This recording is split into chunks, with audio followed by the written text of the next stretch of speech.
तो चलिए दिल्ली के बाद हिमाचल प्रदेश का भी रुख करते हैं, जहां की हवाएं भले ही सर्द हों लेकिन राजनीतिक गहमा गहमी और गर्माहट जो है वो बहुत ज़्यादा है। आरोप प्रत्यारोप का दौर लगातार वहां भी जारी है, जहां नेता प्रतिपक्ष जयराम ठाकुर ने सुक्खू सरकार पर सीधा निशाना साधा। उन्होंने कहा कि प्रदेश में कांग्रेस सरकार ने भ्रष्टाचार की तमाम सीमाएं लांघ दी हैं। पहले सेब घोटाले की चर्चा होती थी, अब सवा करोड़ रुपए का जो है वो पानी घोटाला अगर हुआ है, जिसमें कार्रवाई की सीएम सुक्खू बात तो करते हैं, लेकिन उनके द्वारा जो कार्रवाई की गई वो अमल में ही नहीं आई है। और क्या कुछ जयराम ठाकुर जी ने कहा, आइए सुनते हैं।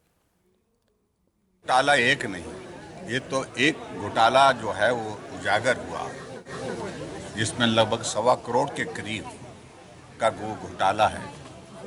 पहले चर्चाएं होती रही हिमाचल प्रदेश में सेब घोटाले की, जिसमें वो लंबे समय से चर्चित रहा, लेकिन अब जो है पहली बार इस बात को देखा कि स्कूटरों पर और मारुति कारों में भी जो है वो पानी को ढोने का काम हुआ है। और वो सारे नंबर, सारी चीज़ों को लेकर के अब आरटीआई आने के पश्चात वो नाम भी जाहिर हुए हैं। वो नाम के साथ साथ में वो गाड़ियों के नंबर भी जाहिर। कार्रवाई की दृष्टि से मुख्यमंत्री जी ने कुछ अधिकारियों के ऊपर कार्रवाई करने की दिशा में कुछ कदम उठाए, लेकिन मैं समझता हूं कि वो मुकम्मल नहीं है। वो पूर्ण रूप से इस बात को सुनिश्चित करें कि इस घोटाले में जो अधिकारी के साथ साथ में जो कांग्रेस पार्टी के नेता थे, ठेकेदार थे, उनके खिलाफ भी कार्रवाई हुई।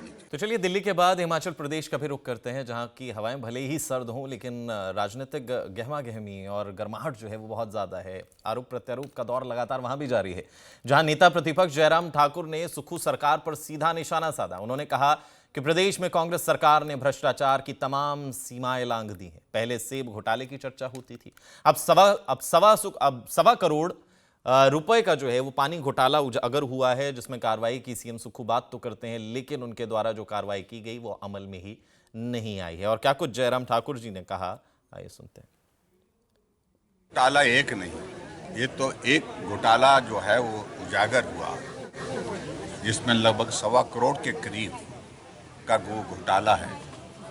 पहले चर्चाएं होती रही हिमाचल प्रदेश में सेब घोटाले की, जिसमें वो लंबे समय से चर्चित रहा, लेकिन अब जो है पहली बार इस बात को देखा कि स्कूटरों पर और मारुति कारों में भी जो है वो पानी को ढोने का काम हुआ है। और वो सारे नंबर, सारी चीज़ों को लेकर के अब आरटीआई आने के पश्चात वो नाम भी जाहिर हुए हैं। वो नाम के साथ साथ में वो गाड़ियों के नंबर भी जाहिर। कार्रवाई की दृष्टि से मुख्यमंत्री जी ने कुछ अधिकारियों के ऊपर कार्रवाई करने की दिशा में कुछ कदम उठाए, लेकिन मैं समझता हूं कि वो मुकम्मल नहीं है। वो पूर्ण रूप से इस बात को सुनिश्चित करें कि इस घोटाले में जो अधिकारी के साथ साथ में जो कांग्रेस पार्टी के नेता थे, ठेकेदार थे, उनके खिलाफ भी कार्रवाई।